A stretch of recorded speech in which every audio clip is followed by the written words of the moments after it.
Alors, bonjour à vous tous à la télévision. Nous commençons une nouvelle fin de semaine de ressourcement avec le Père Olivier Angoutte. Le Père Angoutte est prêtre depuis 10 ans. Il est étudiant à l'Université Saint-Paul en psychothérapie. En fin de semaine, il a choisi le thème « Je verrai les bontés du Seigneur sur la terre des vivants ». Alors accueillons-le chaleureusement.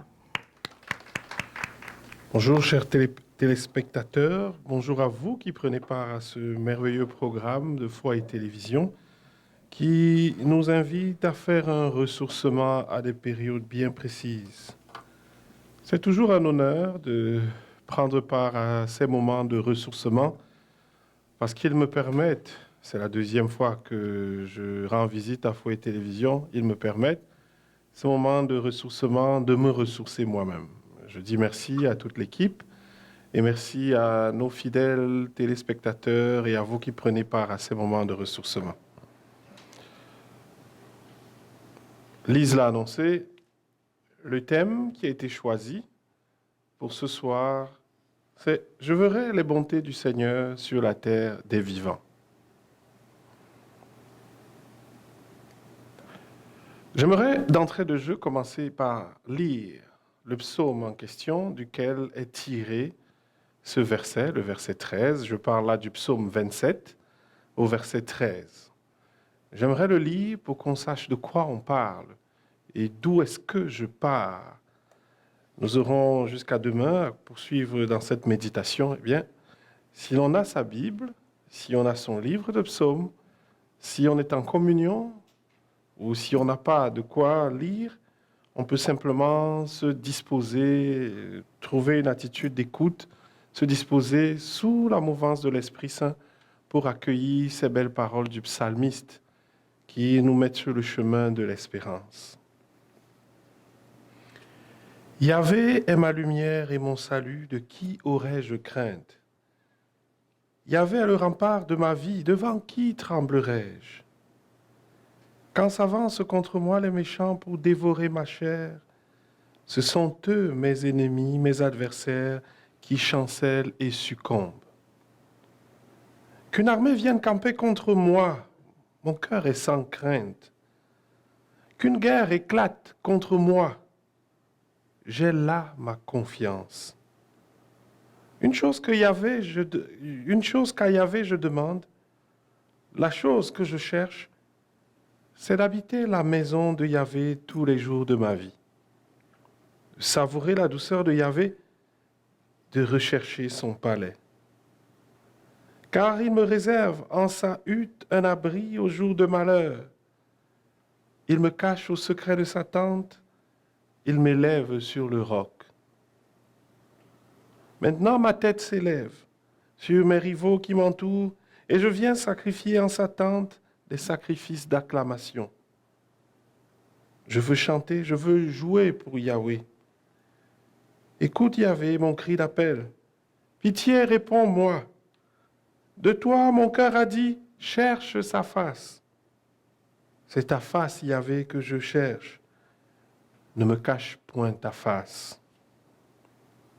N'écarte pas ton serviteur avec colère, c'est toi mon secours. Ne me laisse pas, ne m'abandonne pas, Dieu de mon salut. Si mon père et ma mère m'abandonnent, Yahvé m'accueillera. Enseigne-moi, Yahvé, ta voie. Conduis-moi sur un chemin de droiture à cause de ceux qui me guettent. Ne me livre pas à l'appétit de mes adversaires. Contre moi se sont levés de faux témoins qui soufflent la violence. Je le crois. Je verrai la bonté de Yahvé sur la terre des vivants. Espère en Yahvé. Prends cœur et prends courage. Espère en Yahvé. Amen.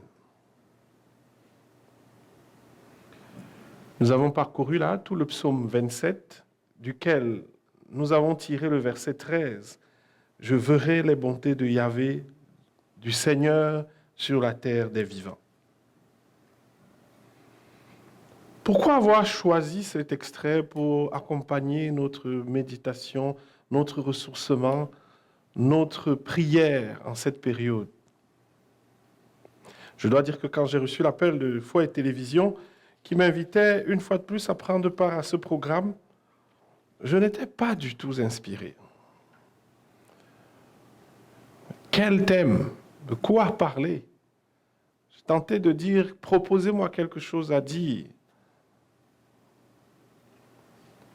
Et j'ai même demandé plus d'une semaine pour prendre le temps de me laisser inspirer par l'Esprit Saint, d'accueillir les messages de l'Esprit Saint. Et durant le temps, je réfléchissais et je tripatouillais mon cerveau dans tous les sens. J'ai partagé une expérience avec un proche qui vit depuis quelques années ce qu'on pourrait appeler une crise de la foi, au point de ne plus pratiquer sa foi, au point de douter de Dieu, au point de douter de l'importance du message de l'Évangile. Et en cheminant avec ce proche, et en essayant de lui fournir multiples explications théologiques, catéchétiques et doctrinales pour qu'il retrouve la foi, le goût de Dieu, le goût de la pratique, je me heurtais moi-même à un questionnement personnel, comme si son doute m'avait envahi. Je me mis à me poser la question, de quoi je parle? De quoi je parle? Alors que je multipliais des arguments pour le convaincre, je me rendais moi-même à l'évidence que ce que j'expliquais venait peut-être de ma tête et aurait pu être plus efficace si ça venait de mon cœur, de mon expérience chrétienne.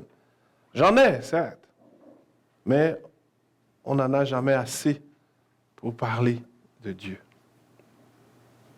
Et donc, je me suis permis de faire mon chemin pour redécouvrir à travers les Saintes Écritures, à travers mon expérience chrétienne et l'expérience des saints, de tous ces hommes et femmes qui ont marqué l'histoire de l'Église, je me suis permis de refaire le chemin pour redécouvrir ce que c'est que l'espérance chrétienne.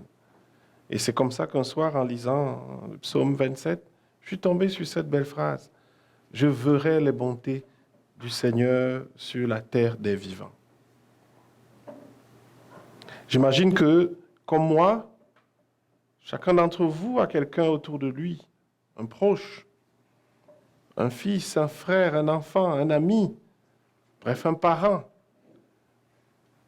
qui vit une telle crise, qui doute de la pertinence de l'Évangile aujourd'hui et qui se pose la question, est-ce que l'Évangile est encore d'actualité?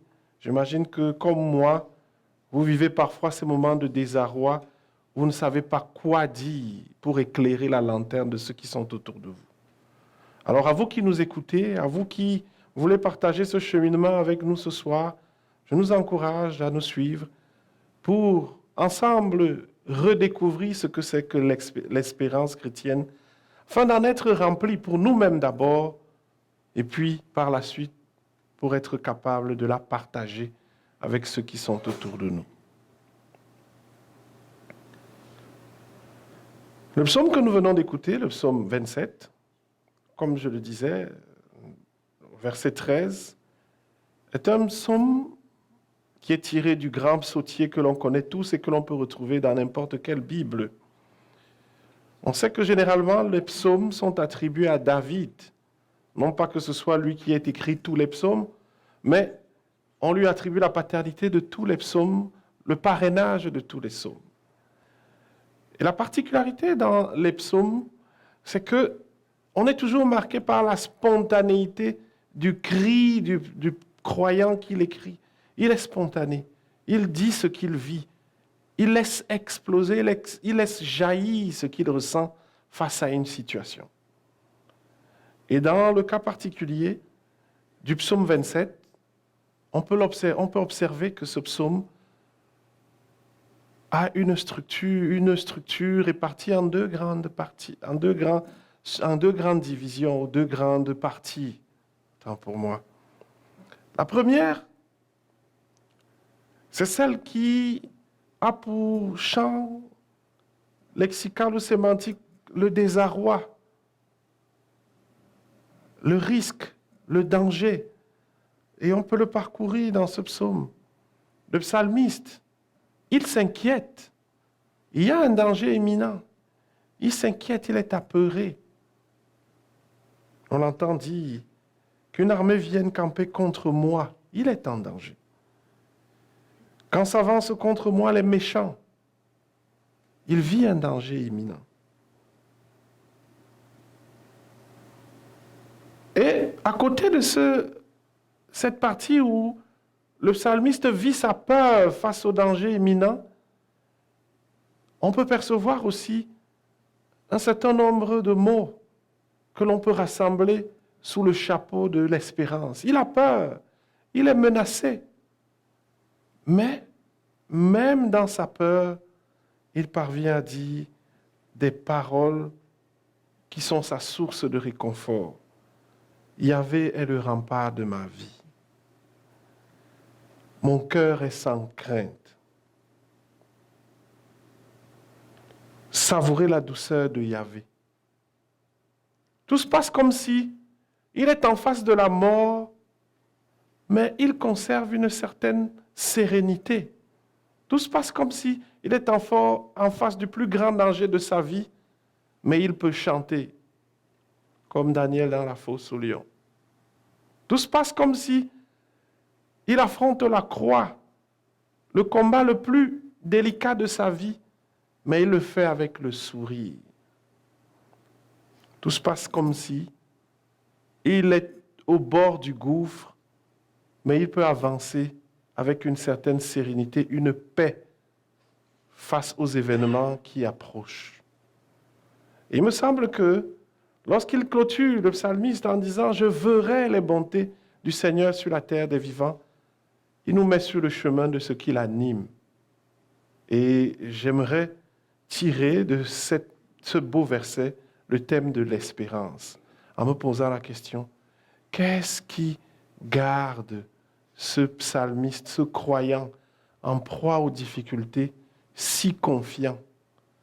Qu'est-ce qui fait que cet homme, face à la maladie, au cancer, la perte d'un emploi, la perte de sa maison, un mauvais crédit, les difficultés en famille, la séparation, qu'est-ce qu'il fait qu'il affronte tout cela avec la sérénité qui se dégage de cette phrase « Je verrai les bontés du Seigneur sur la terre des vivants ». Malédiction qui était associée, qui était là pour contrecarrer tous les efforts que tu étais censé faire et qui te faisaient tourner à rond. Et la bonne nouvelle, c'est que quand tu acceptes de dresser l'autel après avoir détruit cela, Dieu lui-même s'occupe maintenant d'envoyer le feu du ciel pour consumer, afin que tu sois libre et libéré. C'est le souci de Dieu. Je verrai les bontés du Seigneur sur la terre des vivants. Nous disions que la particularité de ce psaume 27, duquel est tiré le verset 13, c'est sa division en deux parties. La première, le psalmiste, le croyant qui s'exclame, ou alors qui laisse sortir, jaillir de son cœur sa peur, son angoisse face au danger imminent. Et pour ceux qui ont le psaume sous les yeux, ils peuvent s'arrêter et revoir le champ lexical et remarquer tous ces mots qui sont liés à la peur, au danger. Et à côté de cette partie, on ressent dans ce psaume l'assurance, la confiance d'un homme qui, même face au danger, s'attache à quelque chose, garde le sourire, garde la sérénité, parce qu'il a quelque chose ou quelqu'un qui le rassure. Yahvé.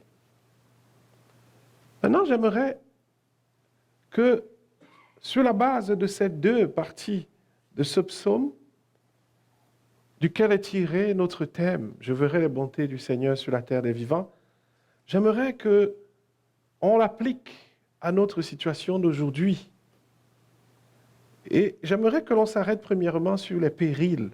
Comme le psalmiste, j'aimerais que l'on s'arrête et réfléchisse sur les périls, les grands dangers qui existent aujourd'hui à une échelle mondiale.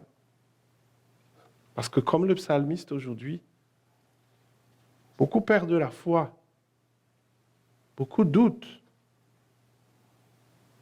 beaucoup se questionnent parce qu'ils ne savent à quel saint se vouer, ils ne savent à qui s'accrocher. Peut-être le silence de notre maison ou de notre vie peut parfois nous maintenir dans le confort de que rien ne se passe. Mais il y a tant de choses qui se passent. Et j'aimerais que, premièrement, nous nous posions la question, c'est quoi les périls de notre monde et de notre société aujourd'hui? Sur le plan mondial, on parle de plus en plus du changement climatique. Et on peut ressentir les effets de temps en temps sur la modification des températures, du climat, qui affecte les agriculteurs, qui affecte tous les secteurs de la vie. Et comme le psalmiste, on peut s'exclamer, où est-ce que nous allons? Où est-ce que nous allons arriver? C'est quelque chose qui fait peur. Nous avons aussi, de par le monde entier, de nombreuses guerres. On n'est pas à l'abri du terrorisme et des menaces, des guerres, des luttes de pouvoir. Et l'on sait que partout dans le monde, il y a de nombreux pays qui connaissent une fragilité à cause des guerres. On pourra aussi parler d'un autre grand danger, l'économie. Ils sont nombreux, les personnes. Elles sont nombreuses, les personnes qui ont du mal à gagner leur vie. Elles sont obligées parfois d'avoir 3, 4, 5, 6, 7 jobs pour survivre. Il y en a qui les perdent. Il y a des économies qui n'arrivent pas à se remettre. L'on dit d'ailleurs que il n'y a que 1% de la population mondiale qui détient la richesse de du monde entier. On sait que c'est un péril à tout moment. L'économie peut cracher, comme on en a connu. C'est un péril permanent. Il y a des périls tels que les cataclysmes, les tornades. Récemment, on en a connu dans notre région. On sait que tout peut arriver. Au niveau personnel, on peut aussi se permettre de faire un inventaire des périls qui nous menacent. Péril de perdre son travail. Péril de perdre sa famille, d'une séparation.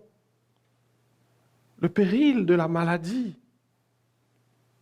Et l'un des périls qui est de plus en plus présent dans notre environnement, le péril du mal-être. Il y a de nombreuses personnes, même étant sécues matériellement, qui vivent un mal-être, qui ont besoin de paix, qui cherchent quelque chose, qui vivent comme s'il leur manquait une pièce maîtresse. Eh bien, au moment de choisir ce thème, je m'étais rendu compte que ce proche, qui avait du mal à comprendre l'espérance chrétienne, baignait dans une tristesse face à tous ces périls qui menacent le monde. Il voyait toutes ces souffrances autour de lui et il se disait, mais où est-il donc, mon Dieu? Il voyait toutes ces douleurs autour de lui et il se disait, mais tout ce que j'ai appris de ma foi, en quoi est-ce que cela est pertinent aujourd'hui? Comme lui, ce proche, beaucoup de personnes aussi dans notre environnement partagent la même inquiétude et ne comprennent pas ou ne veulent pas s'ouvrir au message de l'Évangile parce qu'ils se disent, Dieu a-t-il démissionné ou Dieu existe-t-il à la fin face à toutes ces souffrances, face au péril, alors que le psalmiste est confiant, nous découvrons qu'il y a des personnes qui peuvent perdre leur paix. Et c'est pourquoi le choix de ce psaume est intéressant parce qu'il nous permet alors d'aller chercher ce qui peut rebâtir cette confiance. Il nous permet alors d'aller redécouvrir en quoi est-ce que l'espérance chrétienne est pertinente. Et c'est ce que, durant ces périodes de ressourcement, nous allons essayer de faire. Rebâtir l'espérance, redécouvrir l'espérance chrétienne. En quoi est-ce qu'elle reste d'actualité aujourd'hui? Et si l'on parvient à la redécouvrir, cette espérance chrétienne, on pourra alors retrouver l'entrain et l'engagement nécessaires pour continuer de célébrer les merveilles du Seigneur. Au sujet de la redécouverte de cette espérance chrétienne, je nous envoie feuilleter l'Épître aux Romains au chapitre 5, verset 5. Lorsque Saint Paul dit « L'espérance ne déçoit pas ». L'espérance ne déçoit pas. C'est ce que la liturgie chrétienne chante jour et nuit.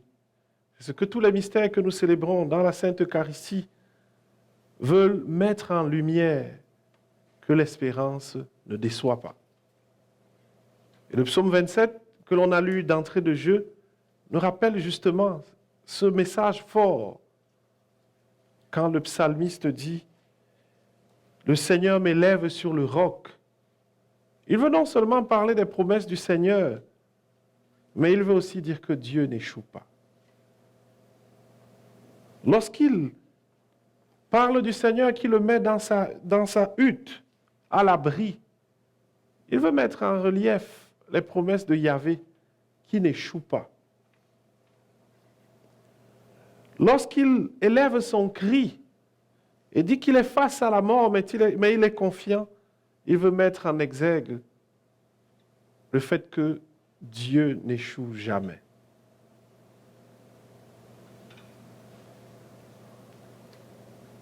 À ce stade de notre méditation, j'aimerais que l'on prenne un temps de silence et que l'on pense à toutes les personnes qui sont autour de nous, qui vivent une crise de la foi,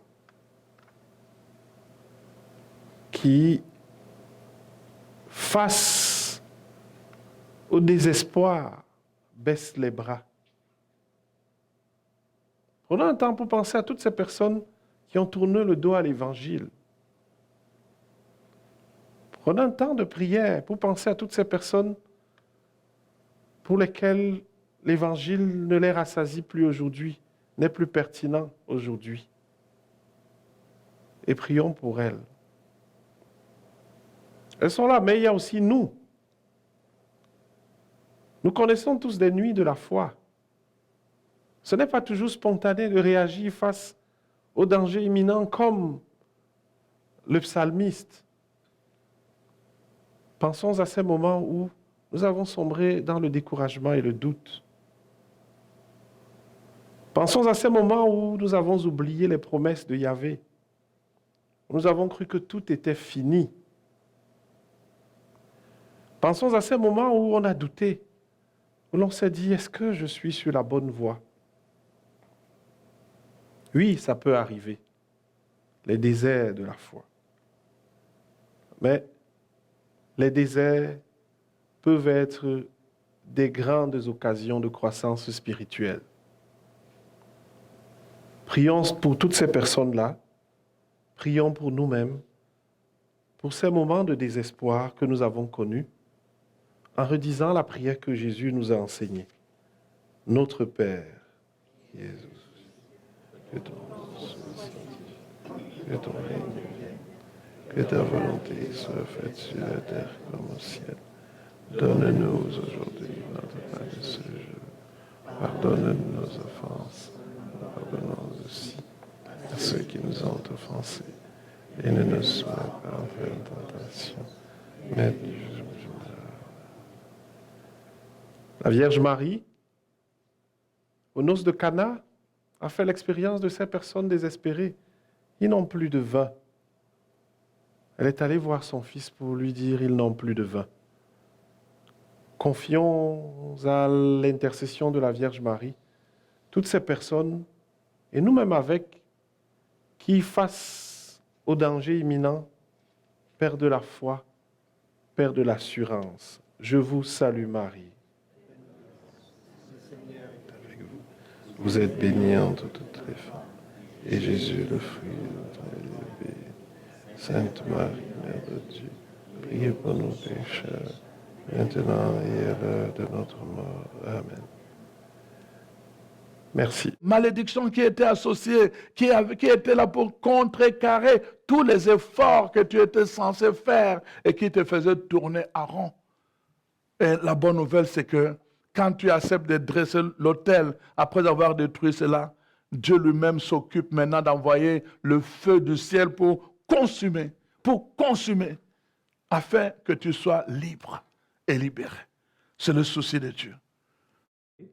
Par le Seigneur comme témoin et doit accepter au fond la mission en serviteur, en servante du Seigneur, un peu comme Marie.